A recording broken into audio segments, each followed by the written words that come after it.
The Night the Door Never Opened, a factual, true crime documentary.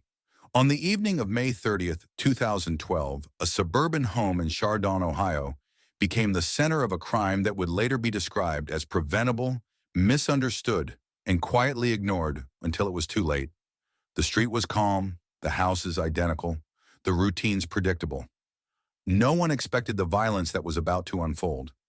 This story is not about strangers or chance. It is about warning signs, systems that failed to act, and a crime that unfolded after years of visible distress that never triggered intervention. The family believed they were managing a difficult situation, a troubled son, behavioral issues, emotional instability, outbursts followed by apologies. They believed love, supervision, and patience were enough. They believed things would improve.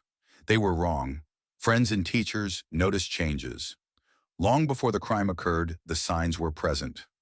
Withdrawal, isolation, violent ideation expressed casually, then dismissed as dark humor.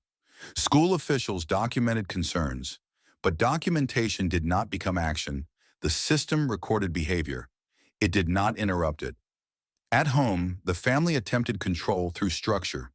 Rules were tightened, access restricted, consequences enforced, but resentment grew beneath compliance, and isolation deepened rather than healed. The young man felt misunderstood.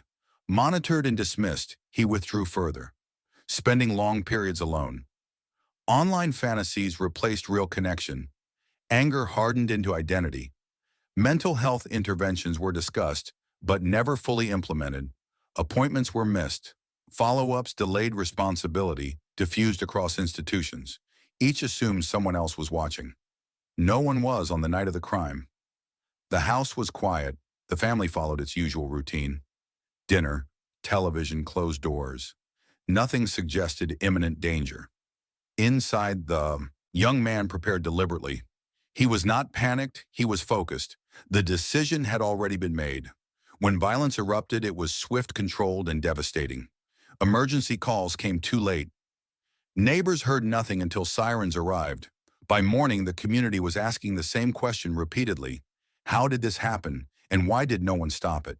Investigators would later uncover a trail of warnings, emails, reports, statements, concerns shared but never escalated. Each one small, each one survivable. Until together they formed a pattern impossible to ignore. This case would expose the limits of institutional responsibility, the danger of assuming family management equals safety, and the cost of treating warning signs as background noise. 15 minutes into this story, one truth is unavoidable. This crime did not begin the night.